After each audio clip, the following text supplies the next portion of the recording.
Welcome to the last episode of Philly Gives Back Season 1. To end this amazing first season, we have some incredible groups to highlight, and we have not one, but two special guests. Coming up, we get an insider look into a community chorus called Philadelphia Voices of Pride as crew went to one of the rehearsals and interviewed members.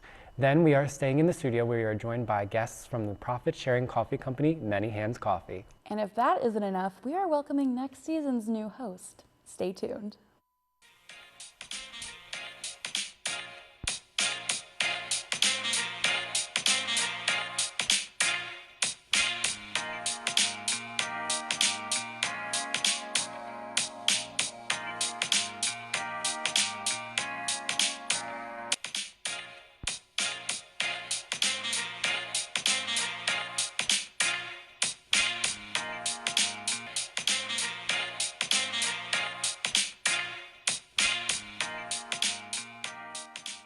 Welcome back to Philly Gives Back. Today we have two amazing organizations that are doing some good in Philadelphia, including Philadelphia Voices of Pride, also known as PVOP, and Many Hands Coffee. I'm your host, Hannah Balkowski. And I'm your other host, Patrick O'Hara. I'm really excited to take over as host next year and help showcase some amazing organizations all around Philadelphia. Season 2 is going to be just as good as Season 1. Patrick, I have no doubt that Season 2 is going to be amazing, but I have a group that is the definition of amazing, Philadelphia Voices of Pride. PVOP is an LGBTQ+ and ally vocal ensemble that not only enhances the musical and cultural life of Philly, but also promotes a positive image of the LGBTQ+ community. Producer Donnie Argo and crew member Maddie Geyer went to visit one of their rehearsals and got the scoop on the organization. Let's check it out.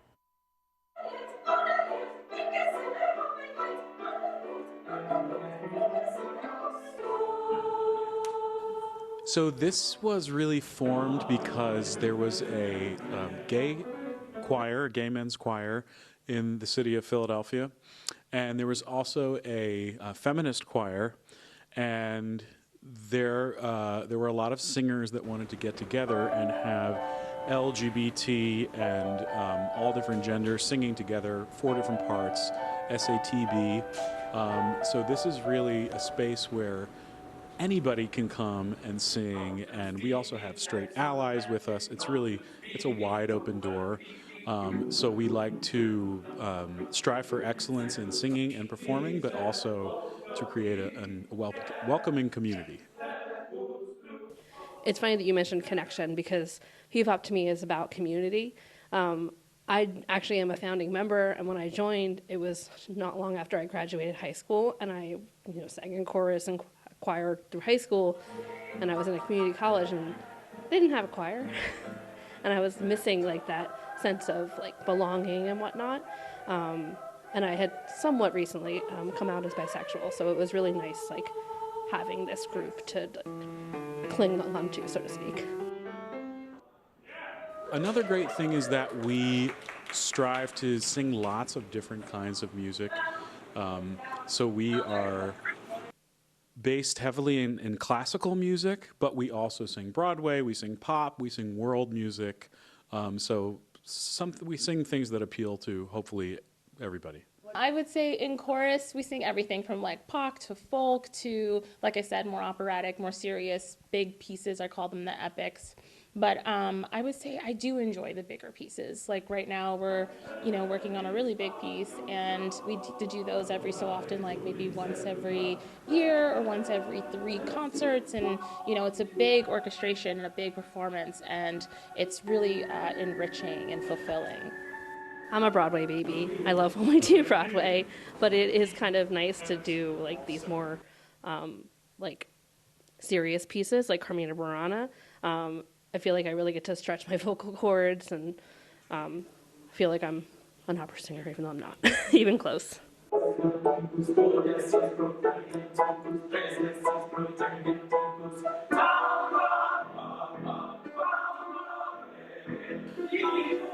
I think when I started here, which was around 12 years ago, the group was more focused on pop. But I came in, and my background is in classical music, and I kind of shifted things in that direction slowly, and I think that's what people are most enjoying now. Well, since I've been part of the organization for a long time, for me, that definition has grown over the years. In the beginning, it was just an outlet for me to sing because I missed singing. I grew up singing in different choruses in school and outside of school. And one of my friends, introduced me to it, and it became more than just an after school, after work activity. It kind of became like a family reunion every week. So it's like, a nice kind of decompression space that also allows you to flex your skills and, be happy. As a trans person, this choir just means home to me. It's about being able to sing and perform while openly myself without any fear of being hurt, being judged, just being able to lay back and sing with a voice that feels like my own. Well, we are the only mixed voice choir in Philadelphia that's an LGBTQ choir. So I think it's a really good place to bring in people from all walks of life in the LGBTQ community.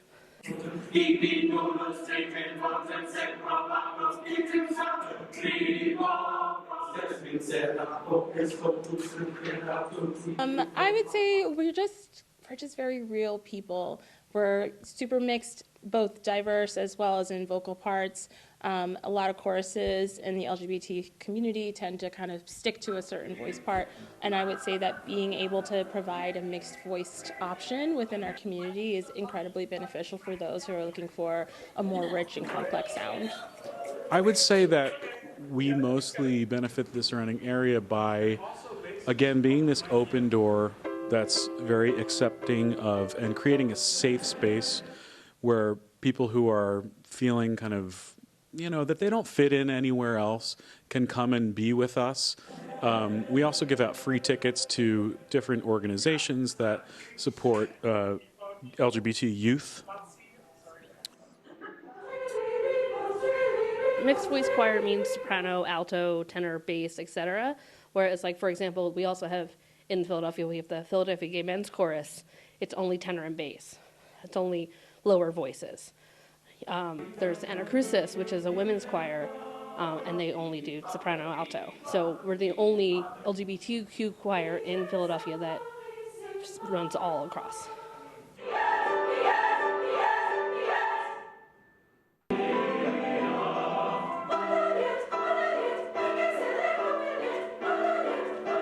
So if you want to join, you can go on our website, pvop.org, and there's a contact there, and just email us. And then basically we set you up with an audition with me. And the audition is very short and easy, 5 minutes long. You don't have to have anything prepared. Come in and sing some scales, do some pitch matching. And basically, as long as you can hold a tune, and I get the feeling that you can learn the pitches, then we accept you. We were one of the few groups that were pretty lucky during COVID. A lot of our supporters really stayed strong with us, and we continued to get donations. We also put on some virtual concerts like many other choirs, and we did phenomenally well with those, with just people donating. And so luckily we did not lose a lot of money like a lot of other organizations did. And kind of when we started coming back together, we had an influx of lots of new members because I think people were really just clamoring to get in a room with other people. And so now we're kind of bigger and better off than we ever were. So we didn't have to, I don't want to say we rebuilt because I feel like we maintained during COVID. We immediately adapted to working virtually. We figured out how to have lessons, rehearsals online, and maintained social activities online. We would have like hangout opportunities and play, games and stuff, and just open chats and talk to each other. And we have an internal social media group where we're allowed to kind of just like throw banter at each other. So I would say just being able to maintain the friendship that we have in the chorus online virtually allowed us to continue to sing and have the attendance and the membership that we usually do. And we actually grew quite a bit since COVID. So I think people saw that we were able to kind of like grow from that versus allowing it to hinder ourselves. Well, for the first 2 years of COVID, we actually did virtual concerts. We rehearsed online over Zoom, and then we had to like record ourselves. Like we basically recorded ourselves singing the parts without accompaniment, and somebody, I don't know, did some computer magic to put it all together into like one choral voice, and then we put our concerts up on YouTube. My favorite thing about singing with PVOP, my friends are here. I've made some like lifelong friendships working, not working. I've made some lifelong friendships from being a part of PVOP, and getting to sit next to them once a week and sing with them has just been a joy.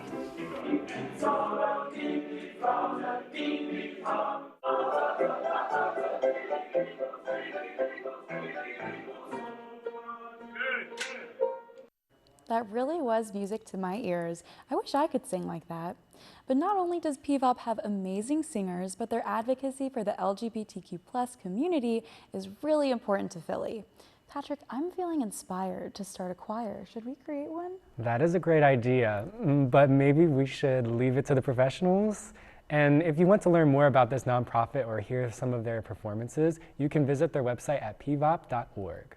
Before we welcome our next organization, I wanted to take the time to thank all the wonderful groups we had on the show this season. We started by hearing from Cradles to Crayons on clothing and security, and hit the basketball court with Project Elijah Empowering Autism.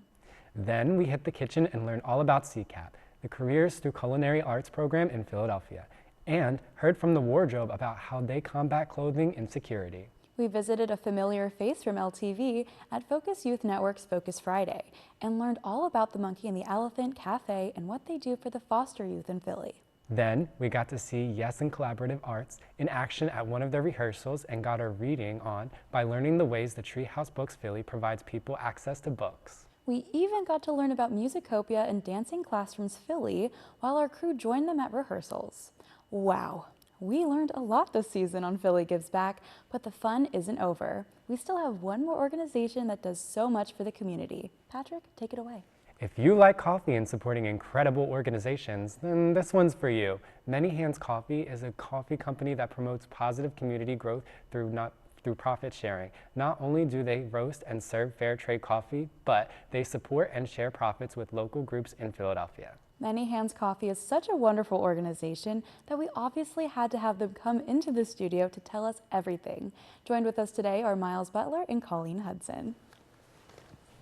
Thanks for having us. Yeah, thank you so much for Grateful to coming be here. in. We're so excited for this. This is so exciting. Yeah. So we want to know like a little bit more about Many Hands Coffee. Like, what is the mission of the organization and how did you guys start? How did it start? Absolutely. You want to respond first? Colleen? Yeah, absolutely. So we started just from loving coffee. The Germantown Espresso Bar is our brick and mortar shop. But Miles and business partner Jeff, we have multiple business partners, wanted to expand into roasting because they saw the need for a fair trade, organic option in our city, and also to start to give back a portion of everything that was sold. So that's really where we started. So we have our mobile coffee truck. We roast our own coffee. But the most fun part is being able to give back 2% of everything that we sell to local nonprofits. And they are designated typically by our wholesale customers, our cafes that stock our coffee.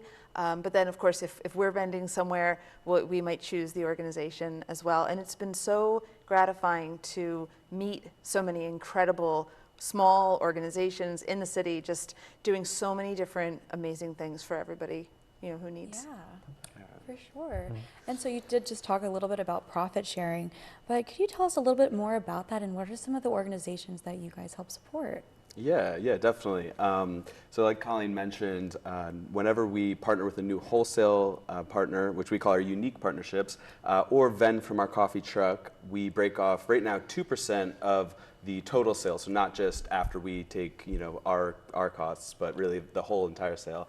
And then also, as Colleen mentioned, we love to work within the community and the management team and really a whole entire family or community that works at any given wholesale partner. So for example, Avenues Cafe when we started selling coffee with them, they wanted, the owner and the baristas there wanted to point 2% of the profits to the Native American House Alliance. So then we were connected with them, and it's really budded into a beautiful relationship where we were invited to a few of the local powwows, and then continued to fund and support the mission of the Native American House Alliance. We've also partnered with Find Your Instrument, which brings music programs to schools that don't have the funding. Food Moxie, so whenever you purchase our coffee from Weaver's Way up in Mount Airy, we donate 2% to Food Moxie. Let's see, some of the others, Friends of Wissahickon, who am I? There's Commonwealth Youth Choir, Commonwealth Youth yes. Choirs, We are listing them on our website. Like as we continue to have more partnerships, we're highlighting them on our website because we do want to help boost awareness of these organizations, many of which we didn't even know about. We had not heard about. So like we're being introduced on this very like one-to-one basis, like, oh, and here's something, people doing great things, and so then we get to know them and. Just building all of that interconnectivity so that you're really rooted in the community and then just kind of rippling out. It's very cool. Yeah, like creating those relationships in the community is super important. Absolutely, yeah. And then I also have done volunteer work with Find Your Instrument, so like kind of goes beyond just the monetary donation too, but not only, like Colleen said, raising awareness within any given community's neighborhood, but then also ourselves and our team, doing direct work with those organizations. Yeah. Yeah. It's amazing. Yeah, it's fun. And I wanted to tack on one thing that Colleen mentioned, but we really go deeper than just looking online and saying, oh, fair trade organic, that's great, but really, vetting that specific coffee producer. And it's why we're called Many Hands Coffee, is really celebrating the many hands it takes to make a cup of coffee and community. And a lot of times, fair trade organic is not as transparent or actually supporting the folks on the ground, producing, growing, and processing the coffee. So we really want to make sure that not only the people, but also the environment are being treated as ethically and sustainably as possible. Right. And we'll talk more about fair trade in a minute. But Cool. we do want to talk a little bit about what you guys brought here. Yeah, absolutely. So during the other segment, I started brewing up this pour over. And this is a very simple way to upgrade your dorm room coffee setup. So I was, and if the camera, wants to get a little bit of a view of this, it's about 2 cups right there. Takes about 4 to 5 minutes. But I was lucky enough to be chosen by Martha Stewart online to talk about brewing barista quality coffee at home. Amazing. And it was, I was super grateful that they chose my initial, essay about, I nerded it out, but it's also so much an art as it is a science. You can bring out a particle reader and see, okay, how many particles of coffee to water are we working with? Or you can, throw your K-cup in. Hopefully it's the environmentally sustainable K-cup, not just plastic. We need those ones. Yes. And so at your dorm room or, at home, pour over is a really great way to get a delicious cup of coffee, highlighting the nuanced flavor profiles of either the blend or single origin coffee. It also doesn't take up a lot of space, and again, is like about 4 minutes to have 2 cups. So that was one thing we brought. It also is kind of fun. It's both beautiful and kind of looks like science, mad scientist. And then we did bring, so I don't know how much the camera can see, but whoops, my mic dropped here. Cool. I brought some roasted coffee, which perhaps you can kind of see. I'll angle it without spilling it. You guys roast your own coffee? Yes, exactly. That's awesome. In Germantown. Yeah, really like 8 minutes from the LaSalle campus. A lot of folks, though, don't know what unroasted coffee looks like. So again, you can kind of see, though, on the camera, I know it's very light, but it's this light green, very dense, if you want to hold it. I was not expecting it to look like this. Yeah. So a lot of people don't realize coffee is actually a berry or a cherry. So the inside that pit is then this green bean that's very dense. Like if you tried to pinch it, it wouldn't break. Versus a roasted bean, will break. So just thought that would be interesting for folks to check out. That's really Know more interesting. about coffee. Yeah. I'll drink it. I don't know what it looks like. Yeah, and it's the second most traded commodity on Earth, second to oil. So hopefully that too will become the first traded commodity. And like over, I think like 2.5 billion people on Earth. I mean, this is more caffeine, but it consume caffeine, and then a vast majority of that is coffee. And then we brought our mainstay blend. So it's the Mexican Chiapas and Guatemalan Huehue Tenango medium roast. And then this just had some coffee that that we ended up brewing. Do you guys have like any other flavors just besides that one, or is this like your main one? Yeah, absolutely. Colleen is our director of sales. Do you want to talk about some of your favorite, and I could talk about mine? Absolutely, Cool. yeah. So we have a number of varieties. We have something for everyone. We have a light roast, currently Honduras, but we also now have our light Ethiopian roast. Talking of fair trade, we actually had to temporarily suspend our Ethiopian light roast, which was very popular, but because there were difficulties there politically, and we weren't certain until just recently that the beans we were sourcing were in truth fair trade. So rather than continue to buy them and keep our fingers crossed, we said we're really going to wait until we can be sure that the people there are being treated in the right way. Yes. And not to interrupt you or anything, but Yeah. can you explain to people what fair trade coffee is? Because I feel like a lot of the time we hear this being thrown around and some people don't no know what it idea. is. For sure, yes, that is so true. So fair trade means that there's a certification process that ensures that the people who are growing the coffee, processing the coffee, are paid a living wage for where they live, that it's not slave labor, and that they're not being exploited. And does it have an environmental? Yeah, well, a lot of times we partnered with the organic certification, or like Rainforest Alliance or Bird Friendly.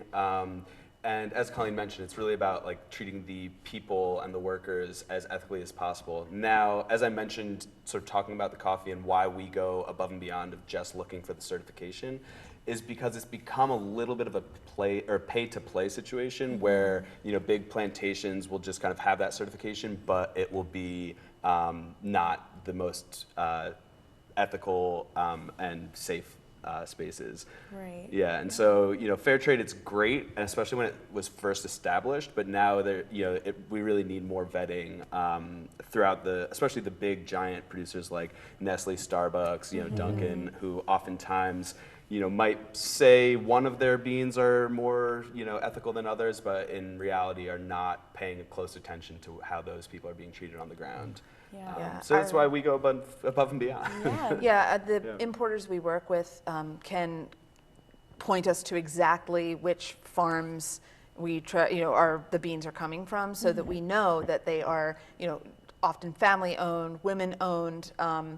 We can actually see names and faces, and I mean, our dream as a company is to go to visit some of these places eventually, and which would be really exciting. Yeah, and we're actually with the new Ethiopia that Colleen mentioned. Part of why we were able to offer that again is because we have a direct relationship now with someone whose family is growing it, and they're the importer. So it's, again, just sort of taking another step towards the full supply chain. Right. Yeah. That's awesome. Love that. I love hearing about like the history of everything and how that all works together. Yeah. And you guys also, you're known for brewing the coffee and making it yourselves, correct? Yes. So like, what is the process of that like, and like how long does it take, and the specifics of it? I can speak to that. Yeah. I mean, we talked a little bit about pour over. I love nerding out about this. We love it. So it also really depends on both personal preference, your level of curiosity, and then how much time you have for your coffee ritual. We have the coffee truck. On there we have an espresso machine, and that takes about 30 seconds tops to prepare a full latte, like a minute.